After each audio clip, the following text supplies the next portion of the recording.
Welcome to this explainer. Have you ever just stopped for a second, looked around, and thought about the invisible language powering absolutely everything in our world?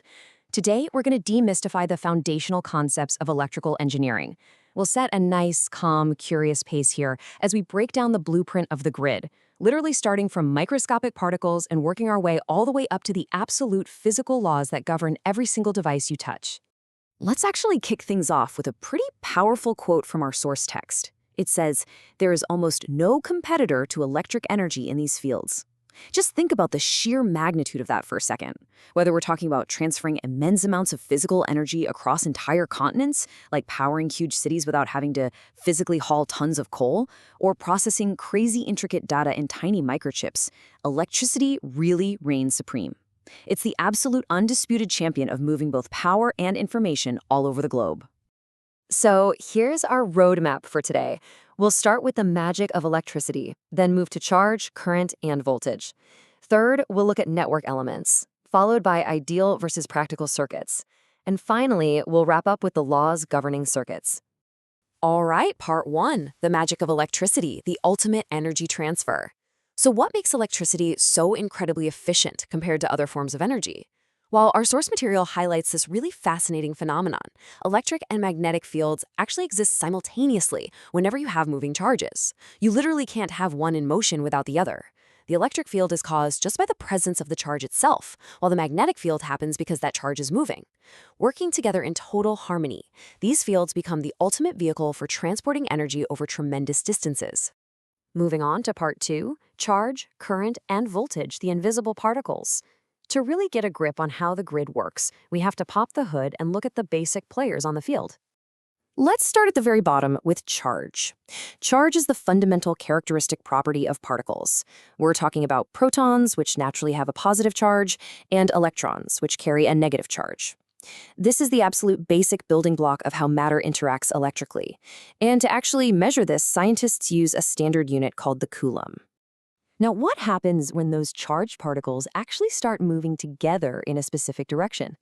That's where we get electric current. The definition here is just beautifully simple. Current is literally the rate of flow of electric charge. You can think of it exactly like water flowing through a pipe. We measure this flow in amperes, or amps. To put that into perspective, measuring 1 ampere simply means exactly 1 coulomb of charge has moved past a specific point in exactly 1 second. But, water in a pipe doesn't just flow on its own without some sort of pressure, right? That's where electrical potential, which we all know as voltage, comes into play. Our notes define voltage as the amount of work to be done to move a unit positive test charge from one place to another.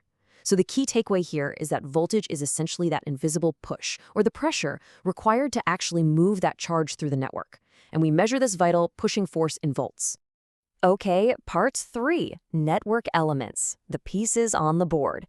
Now that we've got our invisible moving particles and the pressure pushing them figured out, let's look at the physical components engineers actually place on a circuit board to control all this microscopic traffic. We fundamentally divide these physical pieces into two main camps. On one side, we've got active elements. These are the heavy lifters that actually supply energy into the system, like voltage or current sources. On the other side, we have passive elements. Now, these guys don't generate any new power. Instead, they either dissipate energy, like a resistor letting off heat, or they temporarily store it for later, like an inductor or a capacitor. It's really this perfect, elegant balance of supply and demand on the board. Another way engineers classify these components is by how they react to the flow of traffic. Unilateral elements, like diodes, are essentially strictly enforced one-way streets. How they behave completely depends on the direction the current is flowing. But then you have bilateral elements like standard resistors, which are two-way streets. Their behavior stays exactly the same, obeying Ohm's law, no matter which direction the current is traveling through them.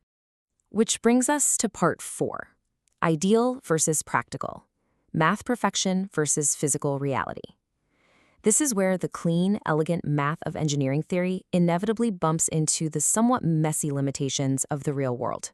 You see, in engineering textbooks, we usually start out by learning about ideal circuit elements.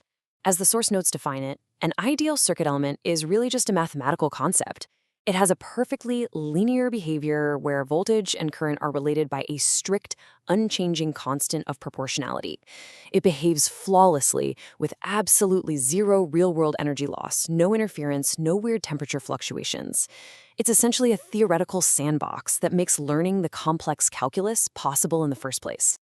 As you'll see here, look at how these mathematical waveforms of current, charge, voltage, and energy in an ideal capacitor behave over time. The lines are incredibly smooth, sharp, and totally predictable. It's just a graph of theoretical perfection, perfectly mapping out the energy storage of the capacitor, ramping up in this beautiful calculated curve. But here's where we have to bring that theory crashing back down to reality. While we might confidently solve a textbook problem using a nice clean number like 1 farad of capacitance, our source text explicitly points out that it is practically impossible to construct a physical 1 farad capacitor for normal circuitry. In reality, the practical units we use are incredibly tiny. We're talking microfarads, nanofarads, or even picofarads. Grounding our math in these real-world physical constraints is absolutely crucial if you want to do actual engineering. Finally, we arrive at part 5, the laws governing circuits, the absolute rules. We've got our particles, our voltage, and our board elements. Now let's uncover the inescapable physical laws that dictate exactly how they have to interact when you connect them all together. I love this comparison right here from the source material. On the right, you've got these dense textbook applications of Kirchhoff's voltage and current laws, lots of integrals, derivatives, complex meshes, the whole shebang. But look on the left. You can see how all that heavy math translates directly into a super simple, intuitive handwritten note diagram. It really proves that underneath all the scary calculus, the core principles of electrical flow are actually visual and highly logical. Let's actually zoom in on Kirchhoff's current law, or KCL. We can distill this entire intimidating concept down to this one incredibly straightforward, almost calming principle from the handwritten notes. The sum of the currents entering at a node is equal to the sum of the currents leaving that node. And that's literally it. Think of it exactly like cars that have four-way traffic intersection. Whatever number of cars drives in, that exact same number absolutely has to drive out. The electric charge doesn't just magically disappear, and it certainly doesn't spontaneously generate out of nowhere. It just flows. And we use that exact same reliable logic when we scale up to larger networks, using methods like Thevenin's theorem. Our source outlines these really methodical steps. First, you isolate your problem by removing the branch impedance right where you want to calculate the current. Second, you calculate the open circuit voltage across those terminals, which we call VTH. Third, you find the equivalent resistance, RTH. And finally, step 4, you draw a beautifully simplified equivalent circuit. It's really just a systematic, low-stress way to take an overwhelmingly complex network and shrink it down into a simple, solvable puzzle. Which brings us to the final thought I want to leave you with today. We've seen how these tiny, simple particles, guided by basic pressure and governed by a few absolute rules, like whatever flows in must inevitably flow out, manage everything electrical. If these exact same foundational laws can perfectly scale up to power the massive, chaotic grids of sprawling cities and simultaneously flawlessly scale down to run the microscopic pathways inside the phone or laptop you're using to watch this right now, what other invisible forces are quietly running our world, just waiting to be understood? Thank you so much for exploring the blueprint of the grid with me today in this explainer. Stay curious, and I'll see you next time.